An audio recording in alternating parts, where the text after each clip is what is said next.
Tuloy sa pagpasada kahit may kakaibang nangyayari sa katawan ng isang motorcycle taxi rider. Posible raw na tic disorder ang nararanasan niya ayon sa espesyalista. Ano nga ba yan?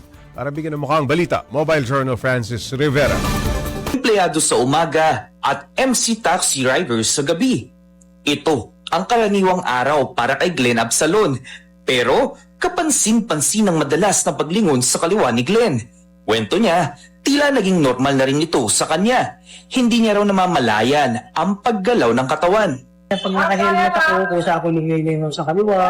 Tapos, yung bibig ko, yung siya, parang siya tumatagilid siya. Yung ano lang, lagi na siya tumatagilid. Anong pigil ko talaga tumatagilid siya. Saka yung pagsasalita ko, nagdodoble. Ganyan, yun talaga, hindi ko mapigil na sa sarili ko. Kaya hindi ko alam kung ano yun. Alam ko, normal lang sa akin.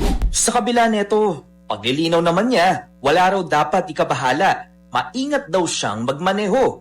Alam sa akin kasi normal yung pagka-drive ko. Yun nga lang talaga, hindi ko talaga maiwasan yung reaction ng mukha ko, yung pagpigilan na gigil sa paglingon ko. Pero safe naman akong magmaneho sa MC Taxi. Para mas palinawan tayo sa posibleng kondisyon na mayroon si Pops Glenn, isinangguni natin ito sa isang doktor. Ayon sa eksperto, ang involuntary movements ng katawan ni Pops Glenn ay posibleng tic disorder, isang kondisyon na may kinalaman sa labis na paggalaw. Ito ay mabilis, no? This is quick, brisk, mabilis siya, at non-rhythmic. Ibig sabihin, no, wala po siyang sinusunod na beat, no? Wala siyang sinusunod na rhythm. At unpredictable po siya.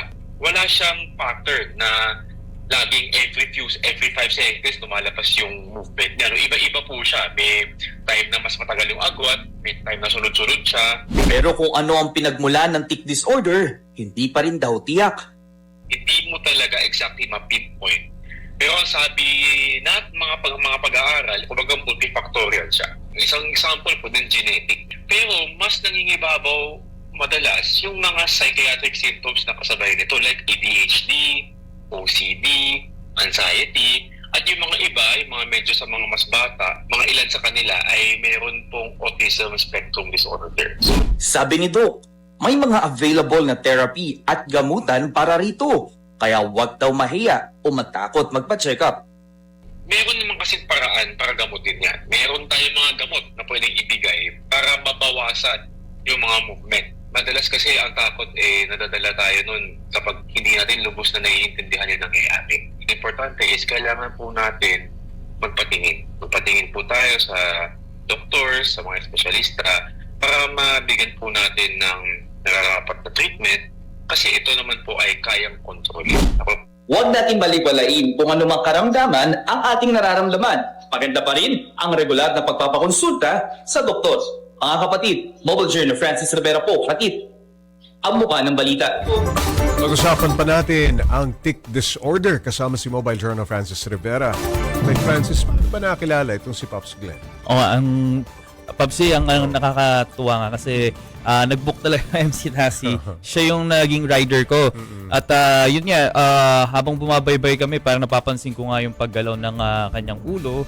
Pero ang kagandahan, napaka-smooth, firm ang kanyang katawan. Hindi kami pagewang-gewang. Yun din yung unang kinabahala ko kung baka pagewang-gewang kami. At nung tinanong ko nga siya, nung kalagitnaan ng biyahe namin, tinanong ko siya kung kamusta ba siya, bakit ba lingon ng lingon, and yun nga, nasabi nga sa atin na parang naging habit na din daw niya at hindi niya daw namamalaya na gumagalaw talaga itong paglingon niya. Oo.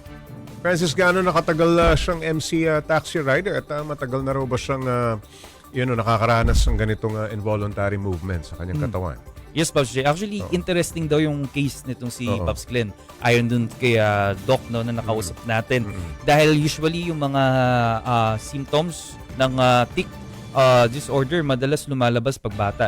Si Pops Glenn lumabas daw yung sa kanya parang mid-30s na siya. Kasi nasa 40s na rin si Pops Glenn. So interesting daw kasi yung mga involuntary movement na yan lumabas sa kanya. Pa 40 na siya. So 40 na siya.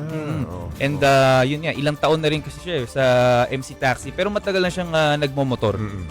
Pero Francis, nasubukan niya ba magpakonsulta sa isang doktor, espesyalista? Yun yung Oo. concern niya naman. Parang gusto niya rin talaga magpa-consult sa isang espesyalista o doktor, no? It just so happen daw na hindi niya alam kung saan siya lalapit na doktor. At yun nga, yun nung gusto niya rin kasi ipacheck kasi marami rin nakakapansin na pasahero niya at yung mga kaibigan niya rin papansin na bakit daw ba lingon ng lingon at yung sa labi niyang araw talagang ngumuingiwi or minsan tumatagilid. So minsan napagkakamalan din daw siya na baka daw gumagamit ng pinagbabawal na gamot. Pero yun yung paglilinaw niya na wala siya ng kahit anong bisyo. Okay, Francis, anong plano ni Pops Glenn? Ngayong nalaman niya na posibleng tic disorder ang nararanasan niya. Yes, Pops, yun yung ano natin. Gusto niya na raw talaga magpa-check up. Ngayon nga na-open na may ganito palang disorder o kondisyon. At para sa kanya, nais niya rin talagang magpakonsulta para alam niya kung ano yung gagawin niya sa mga involuntary, paano ko kontrolin. Dahil syempre alam naman natin safe yung pagmamaneho niya, pero syempre iba din talaga kapag sigurado yung sasakay or aangkas sa kanyang mga biyahe o sa kanyang pagtatrabaho bilang isang MC taxi rider. Okay, maraming salamat, Mobile Journal Francis Rivera.